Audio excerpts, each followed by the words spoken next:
사도행전을 마무리하면서 뜻밖에도 누가는 항해에 관한, 난파에 관한 이야기를 굉장히 상세하게 기록하고 있습니다. 설교를 준비할 때 무슨 말인지를 알아내기 위해서 애를 많이 썼는데 그냥 간단하게 어떤 일이 벌어졌는지 그림을 잠깐 보시겠습니다. 오른쪽에 이스라엘 땅 쪽에서 가이사라에서 배를 타고 로마로 가고 있습니다. 배 타고 가는 항해입니다. 문제는 중간에 보시면 그레데 섬이라고 있습니다. 그레데 섬 밑에 미항이라는 곳에 도착을 했습니다. 미항이라는 곳에 도착했을 때에 바울과 선장과 선주의 의견이 갈라진 것입니다. 바울은 항해하면 위험하다라고 이야기했고, 선장과 선주들은 그레데 섬 여러분 왼쪽에 보시면 베닉스라는 항구가 있습니다. 지금 그레데 섬 중간쯤에 있는 남쪽에 있는 미항이라는 항구에서 머물자, 그게 바울의 주장이고, 그레데 섬 서쪽으로 가면 베닉스라는 항구가 있는데 그쪽 항구에 가서 항해하자, 그것이 문제가 된 것입니다. 그래서 무리하게 항해를 하다가 지중해를 막 헤매다가 저쪽 끝에 수라쿠사라는 밑에 멜리데 섬에 상륙하게 되는 것이 누가가 기록하고 있는 내용입니다. 먼저 첫 번째 잠깐 살펴볼 것은 왜 로마로 가는 이 와중에 큰 풍랑을 만나서 죽게 되었습니까? 그것은 사도 바울의 말을 안 들었기 때문에 그렇습니다. 그런데 여러분이 백부장이라면 항해를 하지 말자라고 할 때에 사도의 말을 듣겠습니까? 항해가 전문인 선장과 선주의 말을 듣겠습니까? 그것은 물어보지 않아도 선장과 선주의 말을 듣는 것이 맞습니다. 사도 바울의 말을 듣지 않은 것은 사도의 말을 안 들었기 때문에 문제가 된 것이 아닙니다. 믿음으로 생활할 때에 사도의 말, 영적인 지도자의 말에 귀를 기울여 들어야 될 때가 있습니다. 근데 지금 백부장의 상황은 배를 타는 것이 전문인 선장과 선주의 말을 듣는 것이 더 합리적이고 옳습니다. 그래서 백부장이 잘못했다라고 말할 수는 없습니다. 그러나 사도 바울이 지금 배를 타면 안 된다라고 하는 것은 어떤 점에서 보면 사도 바울의 깊은 체험에서 나온 조언입니다. 사도 바울은 자기의 인생을 설명하면서 내가 항해하다가 3번이나 파선해서 죽을 고생을 했습니다. 3번 배를 타고 항해할 때에 선장과 선주들이 안전하다라고 말을 했을 것입니다. 지금 배 타고 가면 우리 배가 파손하고 죽게 될 것입니다. 그렇지만 갑시다. 그렇게 말한 선장과 선주는 없었을 것입니다. 선장과 선주의 말을 믿고 전문가니까 배를 타고 갔는데 사도 바울은 한두 번이 아니라 3번씩이나 선장과 선주의 말을 듣고 항해하다가 죽을 고생을 했습니다. 여러분, 우리에게 그런 경험이 없습니다. 여러분, 만약에 배를 타고 항해하다가 정말로 죽을 뻔한 일을 한번 당하면 그 다음에는 조심하지 않겠습니까? 사도 바울은 3번이나 그 일을 당했습니다. 그래서 지금 항해를 할까 말까라고 했을 때 사도 바울은 목숨을 잃어버릴 위험을 경험하면서 3번이나 경험한 경험에 근거해서 백부장에게 건의하는 것입니다. 2가지로 건의합니다. 첫째로, 선장과 선주들이 알듯이, 모든 항해하는 사람들이 알듯이 지금은 항해할 때가 아닙니다. 금식하는 절기가 이미 지났다라고 하는데 당시 항해하는 사람들은 9월 중순부터는 항해를 금지합니다. 그 당시에는 바람에 의해서만 항해가 가능하기 때문에 9월 중순 넘어가면 바람이 어떻게 될지 모르기 때문에 항해를 안 하는 것이 상식입니다. 지금 금식하는 기간이 지나서 10월 중순경이 되었습니다. 그렇기 때문에 지금 함부로 바다에 나가는 것은 충분히 파손당하고 죽을 위험이 있다는 것을 몸으로 체험했습니다. 이것은 선장이 아니라도 항해를 아는 사람은 상식입니다. 절대로 가면 안 됩니다. 그런데 선장과 선주들이 괜찮다라고 항해를 하자고 우기는 것은 지금 있는 항구가 3개월 동안 항해를 못하는 겨울을 나기에 너무 불편해서 그렇습니다. 한 50km 정도만, 요 크레데 섬을 해안선 가까이에 붙어서 50km 정도만 서쪽으로 가면 베닉스라는 항구가 있습니다. 이 항구가 겨울을 나기에 훨씬 편하고 안전하기 때문에 선장과 선주들은 불편하게 이곳에서 겨울을 나기보다 우리가 자신이 있습니다. 우리가 조심해서 해안가 붙어서 가겠습니다. 베닉스에는 충분히 갈 수 있습니다. 항해하기는 위험하긴 하지만 우리가 장담하겠습니다. 욕심과 약간 무모한 계획을 가지고 옮기려고 한 것입니다. 파선의 경험이 있는 사도 바울은 이전에 선장과 선주들도 그런 식으로 하다가 내가 죽을 뻔했습니다. 움직이지 맙시다. 불편하더라도 이곳에서 겨울을 나고 항해가 가능할 때 움직입시다 라고 이야기를 했습니다. 백부장은 선장과 선주의 말을 듣고 항해를 하다가 예상했던 대로 걷잡을 수 없는 풍랑을 만나서 죽을 고생을 하게 된 사건입니다. 궁금한 것은 이것입니다. 사도행전을 마무리하고 있습니다.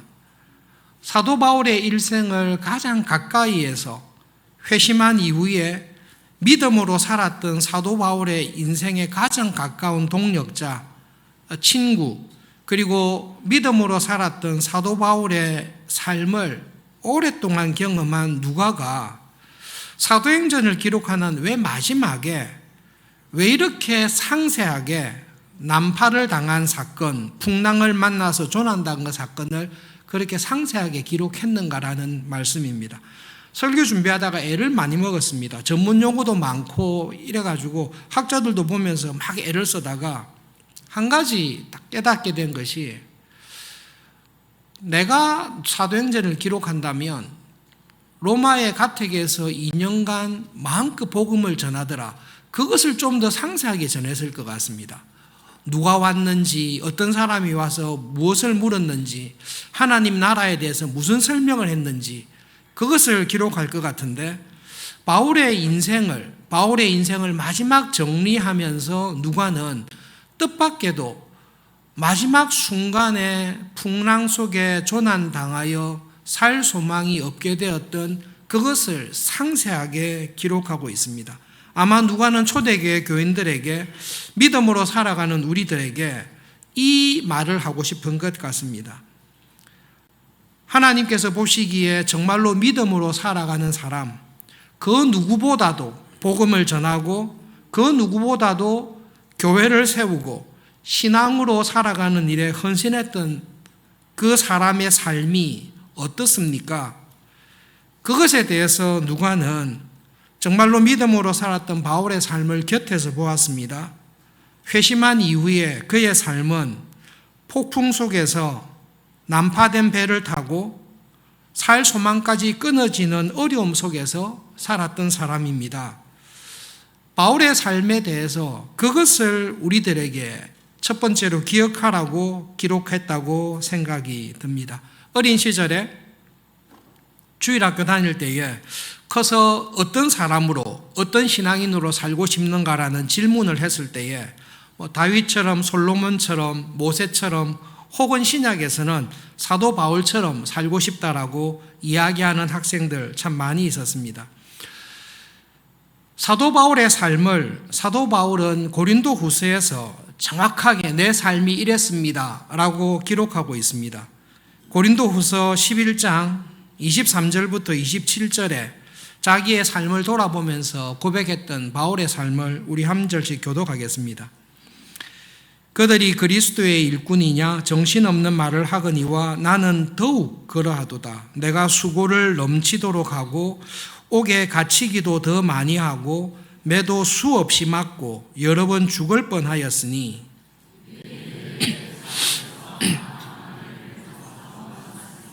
세 번 태장으로 맞고 한 번 돌로 맞고 세 번 파선하고 일주야를 깊은 바다에서 지냈으며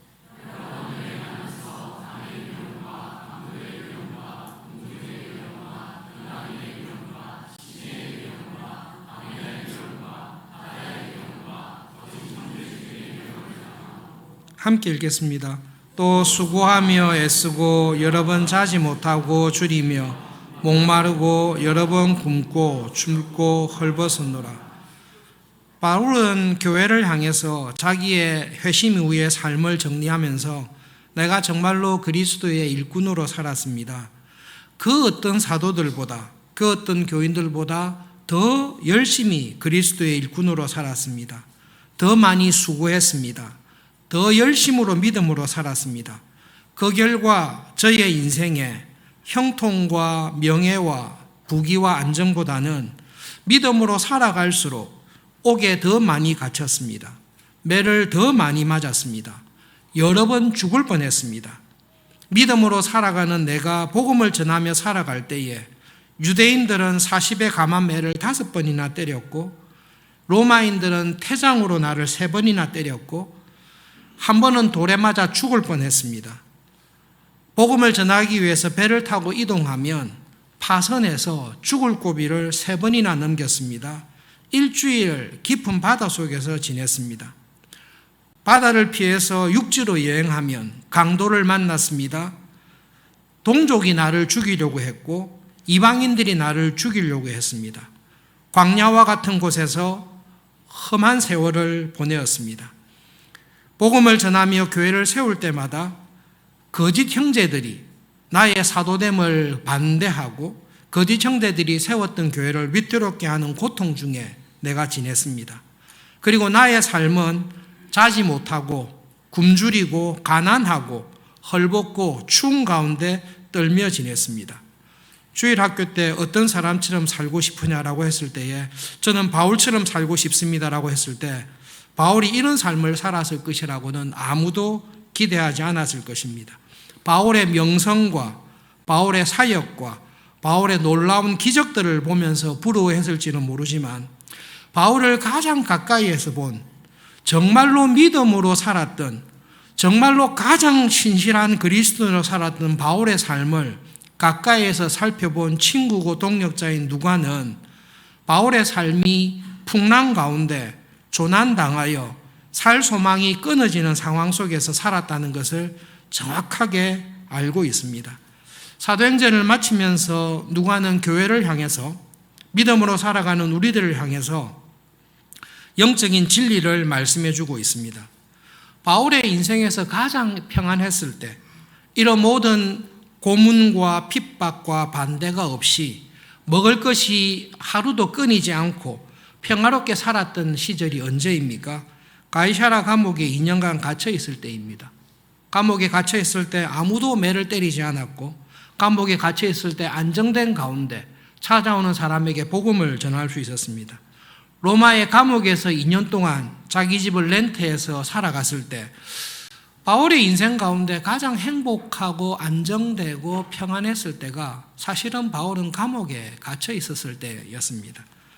그러나 바울의 인생을 자세히 들여다보면 믿음으로 살아가려고 애를 쓸수록 복음에 따라서 헌신하며 살아가려고 애를 쓸수록 바울의 인생에는 감당할 수 없는 어려움이 그의 곁에 항상 있었습니다. 누가는 교회를 향해 우리들을 향해 믿음으로 살아가면 풍랑 속에서 조난당한 파선한 배에서 살 소망이 끊어지면서 살게 됩니다 라는 것을 말씀하고 있지 않습니다. 누가의 메시지는 믿음으로 살아갈수록 여러분의 삶 속에 어려움이 더 많이 찾아올 수 있습니다. 살 소망이 끊어질 때가 있습니다. 사도 바울조차도 사도 바울과 함께 살았던 우리들조차도 그 풍랑 속에서 살 소망이 끊어졌습니다. 아, 하나님이 우리를 이제 버리셨구나. 하나님이라 할지라도 이 풍랑에서 우리가 살아날 길은 이제 없구나. 이제 모든 것이 끝이구나 라고 좌절할 때가 찾아옵니다. 사도 바울과 같은 믿음의 사람에게도 살 소망이 끊어졌습니다 라고 할 때가 찾아옵니다. 그러나 그 순간에 예수님께서 바울을 찾아오셔서 그를 그 풍랑 속에서 그의 영혼을 살리시고 그의 무너진 마음을 회복시켜 주십니다. 아무도 한 사람도 여기서 살아갈 가망성이 없다라고 생각했을 때입니다. 예수님께서 천사를 보내주셔서 바울에게 이야기하십니다. 로마로 간다고 했잖아. 나는 너를 반드시 로마로 데리고 가서 가이사 앞에서 복음을 전하게 하겠다라고 내가 약속을 했다. 내가 너를 포기하지 않고 있고 내가 약속한 것을 반드시 지킬 것이다.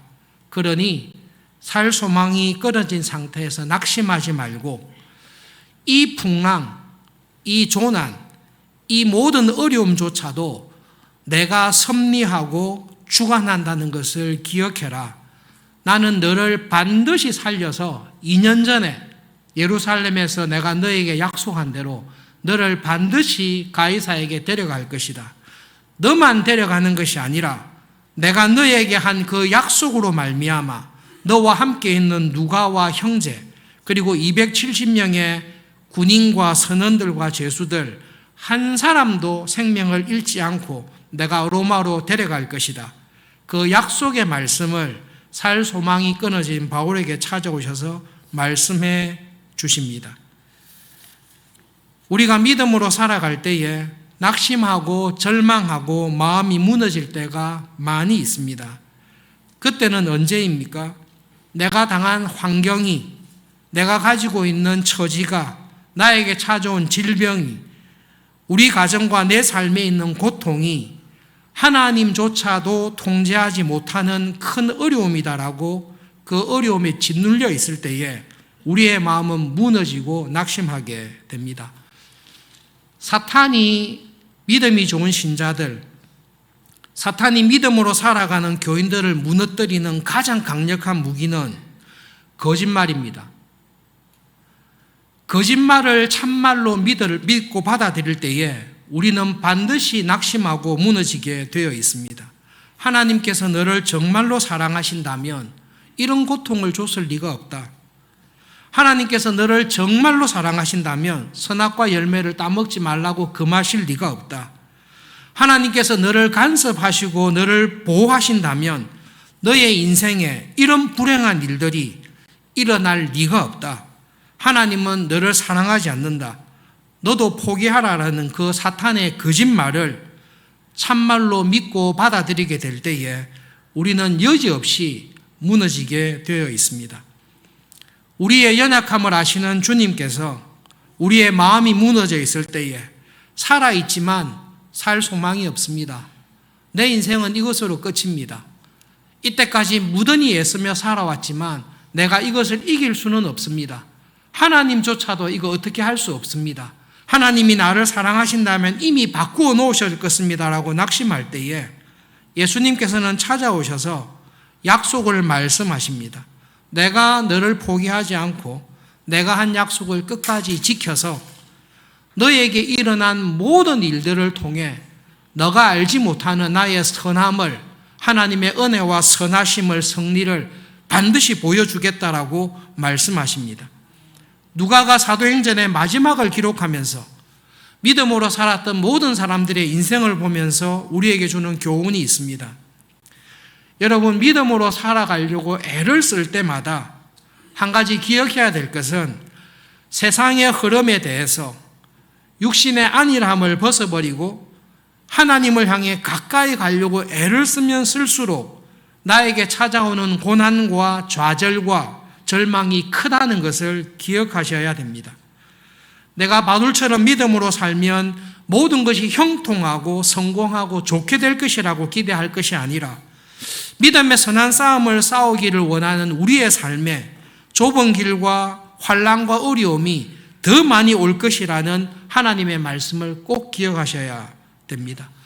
가장 믿음으로 살았던 예수님에게는 가장 큰 고난인 십자가가 있었고, 성경을 읽으시면서 창세기부터 계시록까지 읽어보십시오. 믿음으로 살았던 사람들 가운데 환난과 고통과 어려움과 낙심이 하나도 없었던 신자가 있습니까? 아무도 없습니다. 태어나자마자 어린 나이에 죽은 유아들 외에는 믿음으로 세상을 살려고 했던 모든 신자들의 삶에는 고난이 억수와 같이 달려드는 것입니다. 그러나 동시에 기억해야 될 것은 하나님, 내 믿음으로는 끝입니다. 나는 더 이상 일어설 힘이 없습니다. 그냥 차라리 죽는 것이, 포기하는 것이 낫겠습니다라고 하는 그 순간에 예수님께서 찾아오셔서 나에게 있는 고통보다 나와 함께 하시는 하나님의 은혜가 넉넉하고 더 크다는 것을, 진리를 보게 하십니다. 이때까지 우리가 살아서 지금 예배를 드리고 있는 이 자리에 있는 것, 내 힘과 경건으로 온 것이 아니라 사도 바울도 무너질 수밖에 없는 환난과 고통 속에서 불현듯 주님께서 찾아오셔서 우리 영혼을 살려서 이 자리까지 데려오신 것입니다. 기도할 힘도 없습니다. 간구할 힘도 없고 찬송할 힘도 없습니다. 이제 죽었구나, 살 소망이 없구나. 그 순간에 주님께서 찾아오셔서 주님을 바라보시고 다시금 일어설 수 있는 은혜를 우리에게 주십니다. 로마서에 있는 말씀을 끝으로 함께 읽어보겠습니다. 사도 바울이 자기의 인생의 마지막에 쓴 글이 로마서인데요. 함께 읽어보겠습니다. 그런즉 이 일에 대하여 우리가 무슨 말하리요? 만일 하나님이 우리를 위하시면 누가 우리를 대적하리요? 자기 아들을 아끼지 아니하시고 우리 모든 사람을 위하여 내주시니가 어찌 그 아들과 함께 모든 것을 우리에게 주시지 아니하겠느냐? 우리가 알거니와 하나님을 사랑하는 자, 곧 그의 뜻대로 부르심을 입은 자들에게는 모든 것이 합력하여 선을 이루느니라. 여러분이 당한 고통과 좌절과 절망이 있습니다. 그러나 우리와 함께 하시는 하나님의 은혜와 예수님의 위로는 내가 당한 고통보다 항상 더 넉넉한 은혜를 주십니다. 예수님께서는 우리에게 너의 힘으로 나가 싸워 이기라고 말씀하지 않습니다. 이미 예수님께서 이기고 승리한 싸움에 믿음으로 들어오라, 동참하라고 말씀하시는 것입니다. 지금 여러분의 삶에 내가 이길 수 없는 고통과 슬픔이 있습니까? 내가 이해할 수 없는 질병이 있습니까? 나의 출생과 삶을 돌아볼 때에 하나님이 나를 사랑하신다면 나에게 결코 이런 일이 일어날 수 없어야 된다라고 좌절하는 마음이 있을 것입니다. 눈앞에 바라보이는 파도와 풍랑을 보고 물에 빠져있는 나를 보시고 예수님께서 급히 손을 내미시고 베드로를 건지시면서 우리에게 말씀하십니다. 나를 봐라. 풍랑을 보지 말고 나를 봐라. 이 모든 풍랑을 통제하고 주관하는 나를 봐라. 너의 삶에 일어나는 모든 일들이 네가 잘못한 일이든 네가 계획한 일이든 예상치 못했던 모든 일들이 나의 섭리 가운데 있다. 너에게 일어나는 모든 일들을 통해 내가 너를 사랑하는 은혜와 섭리와 선하신 하나님이 것을 반드시 경험하며 그 하나님께 감사하며 환난 중에 찬송하며 살아가도록 너를 붙들어서 내가 인도하겠다. 주님의 그 약속의 말씀에 귀를 기울이시고 살 소망이 끊어져 있는 자리에서 믿음으로 일어나셔서 이 땅에서의 남은 삶을 넉넉한 은혜를 주시는 예수님을 즐거워하며 믿음으로 한 주 한 주 살아가는 우리 모두가 될 수 있기를 바랍니다. 말씀을 기억하면서 기도하겠습니다. 예수님을 보지 못하게 하는 절망이, 풍랑이, 환난이 저에게 찾아올 때에 믿음의 눈을 열어주셔서 이 모든 절망과 환난과 고통이 하나님의 섭리 안에 있다는 것을 보게 해 주십시오. 내 삶에 일어난 모든 일들을 통해 하나님의 은혜와 선하심과 섭리를 이루신 하나님을 경험하며 찬송하며 믿음으로 승리하며 살아가도록 저에게 넉넉한 은혜를 주십시오. 기도하겠습니다.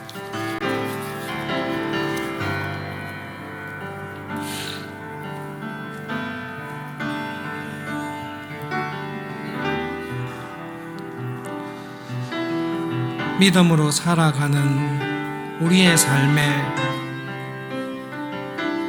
기대하지도 예상하지도 원하지도 아니하는 절망과 풍랑과 좌절과 고통이 찾아오지만 하나님께서는 그 모든 것을 하나님의 은혜와 섭리 가운데 주관하셔서 우리를 향하신 하나님의 선하심을, 하나님의 은혜를 체험하며 그 하나님을 더욱 의지하며 감사하며 찬송하며 살아가도록 은혜 베푸시는 것을 믿습니다. 그 은혜로 살 소망이 끊어졌던 바울을 회복시키셨듯이 이 시간 예배의 자리에 나온 저희들에게 같은 은혜를 주시고 하나님, 우리를 하나님의 은혜 안에 새롭게 하여 주시옵소서. 주님의 이름으로 기도합니다. 아멘.